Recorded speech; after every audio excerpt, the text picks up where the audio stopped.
Tapi saya kasih kesempatan dulu Pak RP ini, Pak Rahman Pina.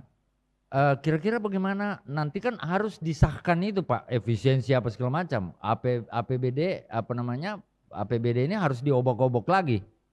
Nah, Iya. gimana sejauh mana langkah kedua belah pihak legislatif dengan eksekutif ini untuk menuju pada keputusan itu, untuk ini yang harus dipangkas, ini yang harus digenjot dan sebagainya. Baik. Pertama, saya menyampaikan terima kasih kepada teman-teman di Tribun Timur atas inisiasi kegiatan ini sekaligus menjadi forum pemerintah untuk menjelaskan kepada publik apa sebenarnya yang akan terjadi dan apa yang akan kita lakukan. Pertama saya kira jangan kesannya bahwa efisiensi ini kemudian meruntuhkan semuanya. Ya. Ini lebih pada menurut saya pemerintah sementara membangun peta baru untuk memperkuat fondasi ekonomi kita agar lebih baik.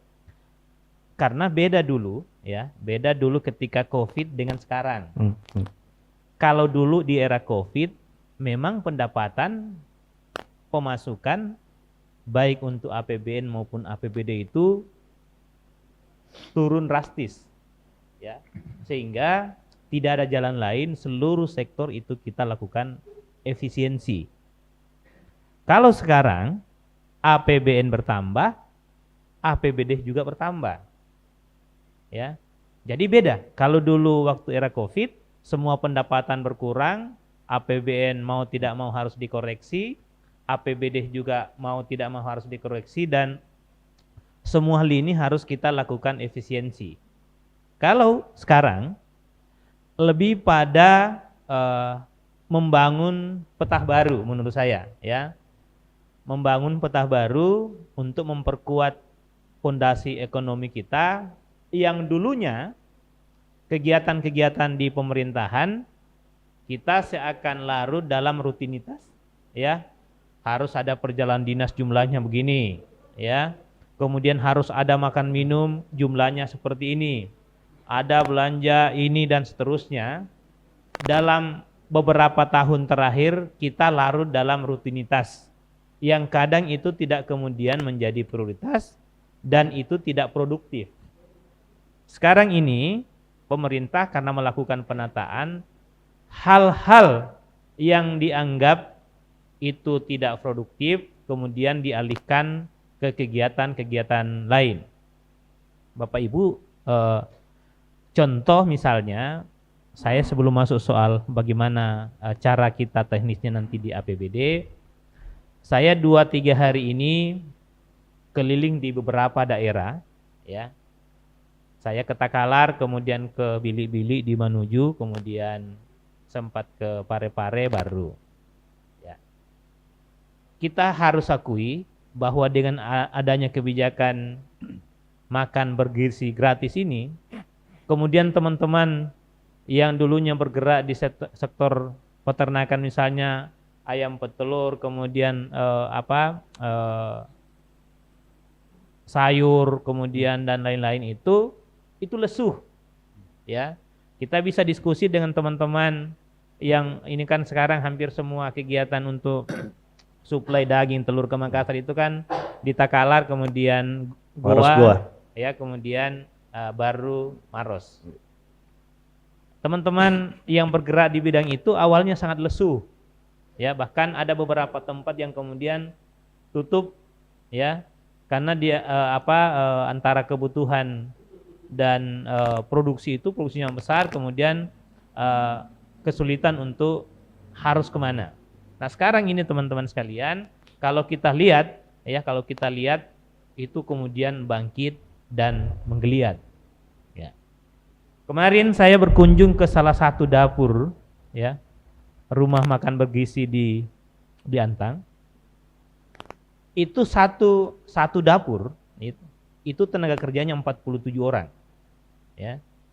Di Sulawesi Selatan kita hitung-hitung kita butuh setidaknya ya 650 sekian dapur makan, ya, dapur untuk makan bergizi.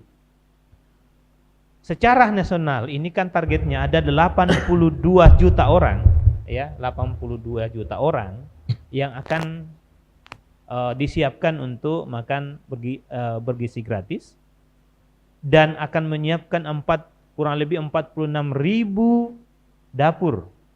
Ya. Bisa dibayangkan kalau satu dapur di Sulawesi Selatan sekarang ini, untuk satu dapur itu investasinya kurang lebih 1 sampai 2 miliar. Ya.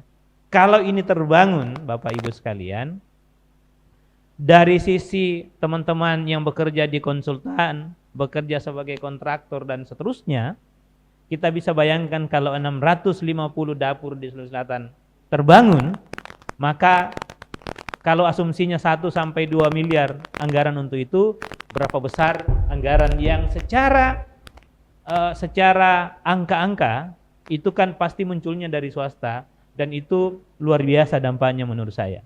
Yang kedua, saya tanya satu dapur kemarin di Antang, itu kebutuhan telur dalam 1 bulan berapa?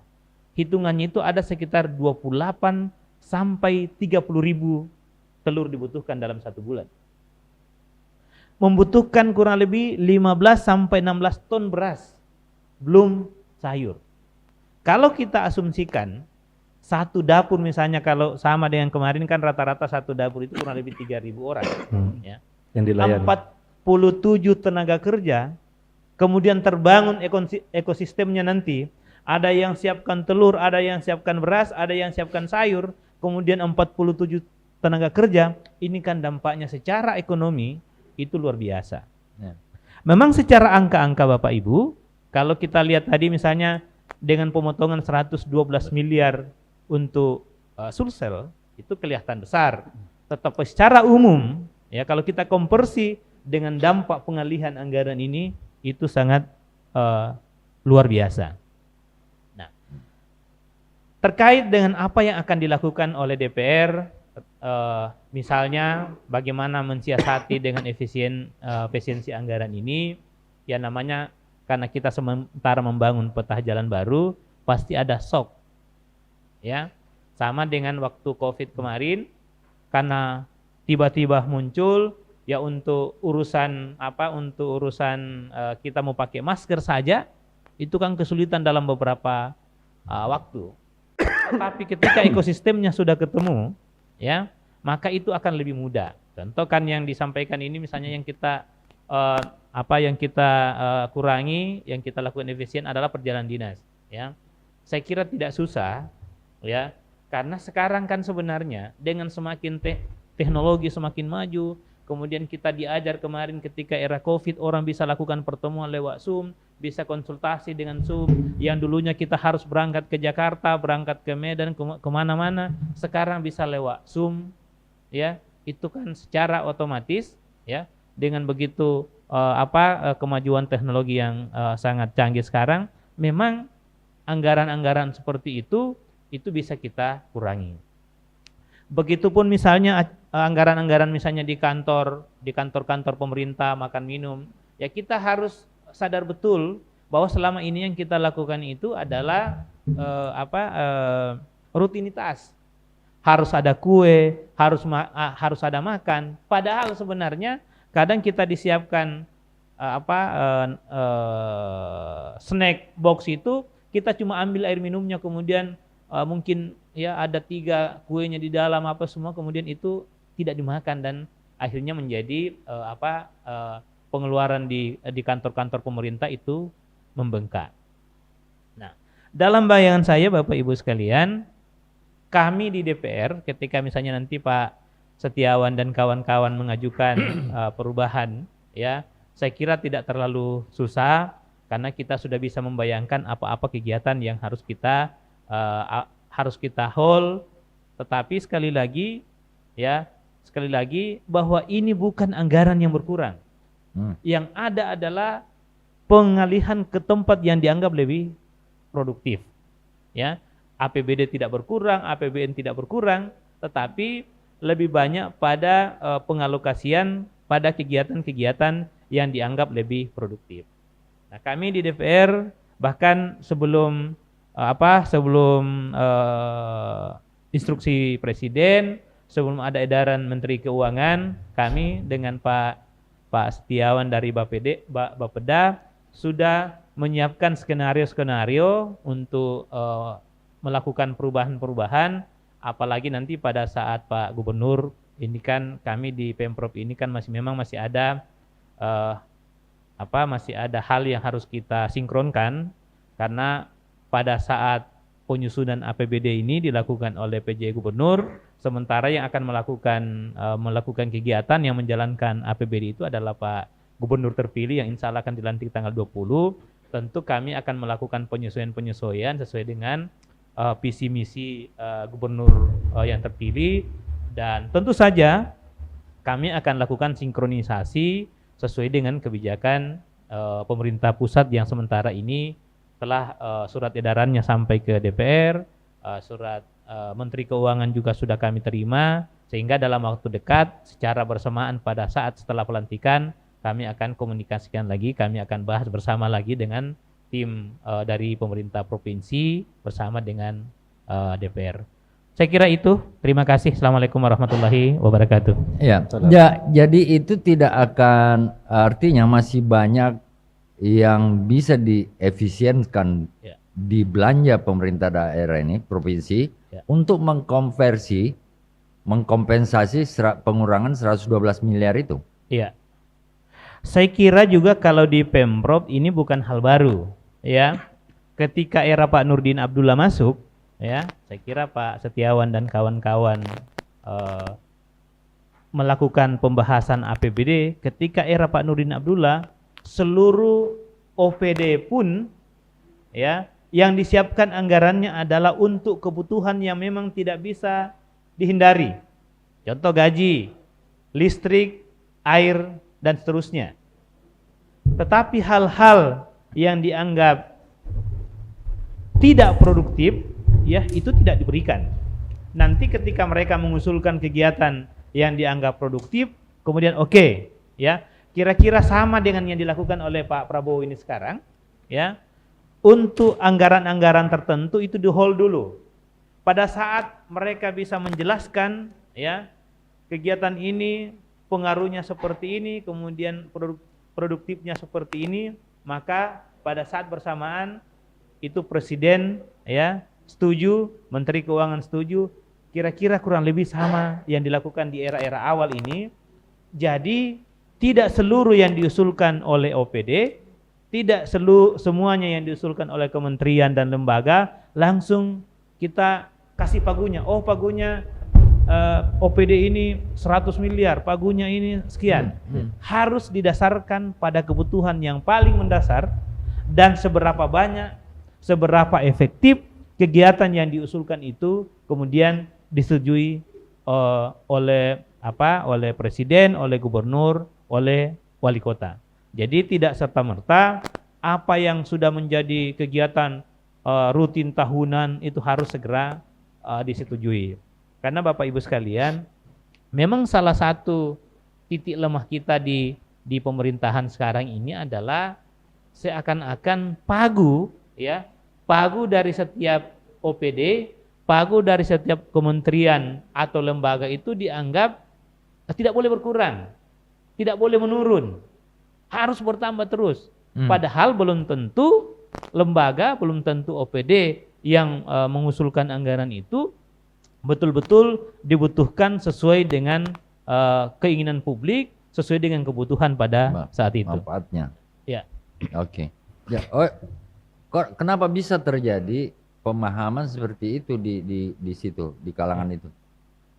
Bahwa pagu itu harus sebesar itu, yang harus diterima oleh OPD dan lembaga. Ya. Tetapi sekarang sudah berubah. Mindset mereka itu sudah berubah atau masih tetap seperti itu? Ya. Jadi ini yang saya kira harus dirubah. Selama ini kan mindsetnya begini. Ya, ini ada Pak Setiawan. Ketika ada satu OPD, saya kira juga mungkin di kementerian dan lembaga, anggarannya berkurang, maka dianggap kepala OPD-nya, ya, lembaganya dianggap tidak mampu memperjuangkan jumlah anggaran. Itu kan cara berpikir sekarang oleh Sesat. Iya, cara berpikir yang menurut saya keliru. Ya, Ya. mestinya jangan kita berpikir bahwa ketika anggaran kita berkurang, Ya. maka itu adalah prestasi yang dianggap berkurang. Ya, mestinya sekarang berpikir bahwa ketika anggaran berkurang, tetapi kegiatan Jalan.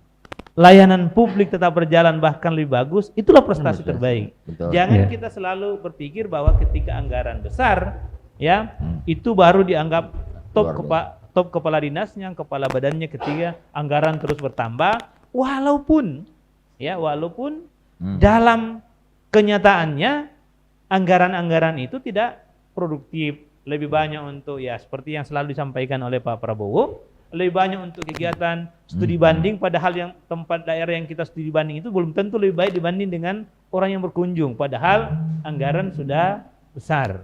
Ya, kita terfokus pada harus ada anggaran makan minum yang besar, harus ada anggaran misalnya penelitian A, penelitian B, padahal hal yang sama sudah diteliti di tempat lain.